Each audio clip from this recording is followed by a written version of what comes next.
Պարոն Փաշինյան, սա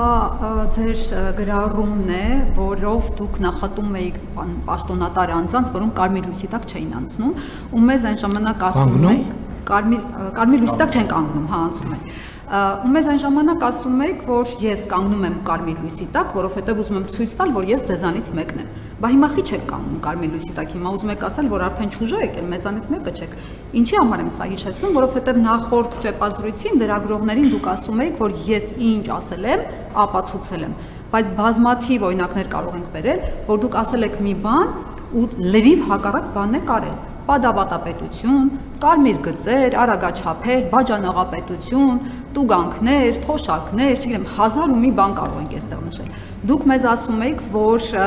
նախկին այդ ստոր պաշտոնյաները հանրակրթությունը ներքաշում են քաղաքականության մեջ, ես արմատախիլ եմ անելու դա, բայց ձեր քարոզարշավին հանրակրթությունը ավտոբուսներով, գազելներով բերման էր ենթարկվում ձեր առաջ, ընդ որում բերքարատի կերպարվեստի տեխնոլոգիայի դասատուներ մեզ ասում էր, դե դասերը չեն կարել, կիսատ ենք թողել, որովհետև եկել ենք մեր արևին տեսնենք։ Դուք արմատախիլ չեք արել դա, որովհետև այս անգամ արևը, լուսինը եւ բնական բոլոր երևույթները դուք եք։ Եվ կան բաներ, որոնք դուք ասել եք, բայց եթե հիմա կներեք ատրճանակ պահեն ձեր ճակատին, դուք նույնը չեք կրկնի, ինչ էլ որ լինի։ Ես հասկանում եմ, որ կյանքը փոխվել է, բայց օրինակ դուք մեզ ասել եք սա։ Միայն ռազմական կամ ռազմաքաղաքական հարց լուծելու նպատակ չէ, որ հետապնդում է։ Նրանք մեր Ղարաբաղի Ինչ է կարողացած դրել։ Չեմ հասցնում դրել այդ ինչ։ Դե ադրբեջանա-թուրքական հրոսակախմբերի մասին է։ Հա, ինչ։ Նրանց նպատակը հայոց ցեղասպանության իրենց քաղաքականության շարունակությունն է, եւ նրանք խնդիր են դրել հայոց ցեղասպանությունը։ Լսում եմ, ուզում եմ հասկանալ ինչ եք ուզում ասել եւ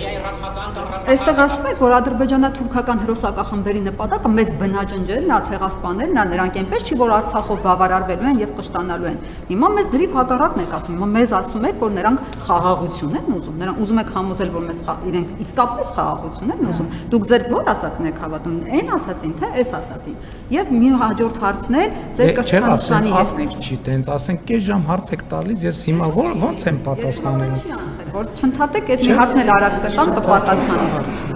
Ձեր կրծքանշանի հետ կապված 2023-ին դուք այդ կրծքանշանի չափսերով կադաստրի վկայականն էիք փնտրում, ասում եք Հայաստանի Հանրապետությունը չունի կադաստրի վկայական եւ ու քանի որ չունենք այդ թուղթը,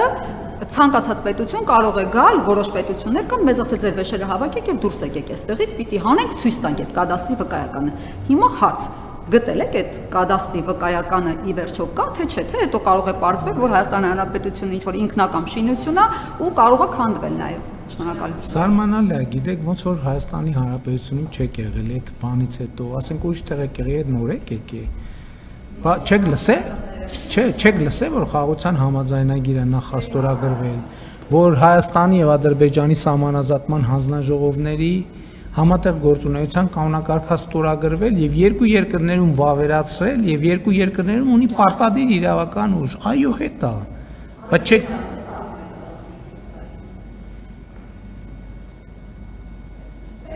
Մենք ենք մեր կադաստրի թուղթ Հայաստանի Հանրապետության տարածքային ամբողջականության ճանաչման մասին է։ Եվ այդ ժամանակ երբ որ ես խոսում եմ Հայաստանը ոչնչացնելու մտադրության մասին, այո, ես խոսում եմ այդ մտադրության մասին եւ համոզված եմ այդ մտադրության մասին խոսում, եւ հենց այդ ժամանակա, որ ես հասկացա, որ մենք կոնցեպտուալ սխալ ունենք, որ մենք մտածում ենք, հեսա ուրիշ մեկը գալու է մեզ պաշտպանի այդ վտանգից։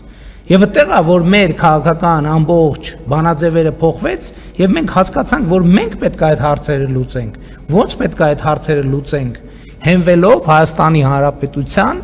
միջազգայինորեն ճանաչված տարածքի վրա եւ այդ ժամանակը եւ այդ վերլուծությունների արդյունքում է, որ ծնվել է իրական Հայաստանի գաղափարախոսությունը եւ իրական Հայաստանի գաղափարախոսությունը պատասխանում է ձեր բարձրացրած գրեթե բոլոր հարցերին։ Ինչ վերաբերում է կարմիր լույսի տակ կանգնելուն եւ չկանգնելուն, դա տեղի է ունեցել անվտանգային միջավայրի փոփոխության արդյունքում։ Անվտանգային միջավայրի փոփոխության արդյունքում։ Ինչ կար չհասկանալու։ Այո, կանգնում ենք, հիմա չենք կանգնում, որովհետև այդպիսին են անվտանգության ապահովման կարիքները, բայց եթե ձեզ հետաքրքրում է ոչ մի Հայաստանի Հանրապետության Եվ ոչ միայն Հայաստանի Հանրապետության ղեկավար այդքան փողոցներով չի քայլել եւ չի քայլում, եւ այդքան բնակավայրերով չի լինում։ Եվ ել չեմ ասում, որ չեմ կարծում, որ տրամաբանական է, որ այո, խնդրեմ կա Հայաստանում խցանումների, չեմ կարծում, թե Հայաստանի Հանրապետության վարչապետը պետքա բոլոր հնարավոր հանդիպումներից ուշանա այն պատճառով, որ խցանումների մեջ է մնում։ Այո, ես ասել, ելի եմ ասում, հարգելիս, շատ բաներ կա, որ մենք ասում ենք եւ այդ ասածը ոչ թե մոռանում կամ հերքում կամ ուրանում ենք, այդ ասածի վրա հասնում ենք այդ ասածին։ Այդ ասածը մեզ համար նոր հարցեր եւ նոր մարտահրավերներ է բերում։ Այո, ես նաեւ ասել եմ Արցախը Հայաստան է եւ վերջ։ Եվ նախընտրական քարոզարշավի ընթացքում դրանից էլ առաջ տասնյակ անգամ չեմ թողել, որ դուք հիշեցնեք, որ ես ասել եմ Արցախը Հայաստան է եւ վերջ։ Ես եմ տասնյակ անգամներով ասել, այո, ես եմ մարդն եմ, ով այդ ասել է։ Եվ այդ ասելու արդյունքում է, որ մենք հասել ենք այս կետին։ Եվ սա լավ կետ է։ Եթե չասեի, մենք մնալու ենք այդ թակարդի մեջ, այդ պատանդի կարգավիճակում, որովհետև չենք հասկանալու տենց էլ լավ ի վերջո մեզ հետ ինչ է կատարվում եւ ինչի է կատարվում։ Շնորհակալություն, հաջորդ հարցը Հենց այդ ամբողջ մոլորությունը, որ մեզ թվացել է, թե Արցախը մերն է, հիմա կորցնել չկորցնելու հարցն է։ Մենք լուծել ենք Հայաստանը կորցնել չկորցնելու խնդրի առաջ ենք եղել։ Ես 100 անգամ այդ թեմայով խոսել եմ։ Նորից եթե անդրադառնալու կարիք կա, էլի պատեհառիթով կանդրադառնամ։ Էլ չեմ ասում նախընտրական քարոզարշավի ընթացքում դրանից առաջ հարցազրույցներում, ելույթներում տասնյակ անգամներով դրան անդրադարձել եմ։ Նույն հարցերը ունեն նույն պատասխանները, բայց ես դեմ չեմ։ Ինչքան ուզում եք հարցրեք, ես համբերատար կպատասխանեմ։ Երբեմն կարող է կրկոտ պատասխանեմ, չնեղվեք։ Դա որևէ անձնական ենթատեքստ չունի։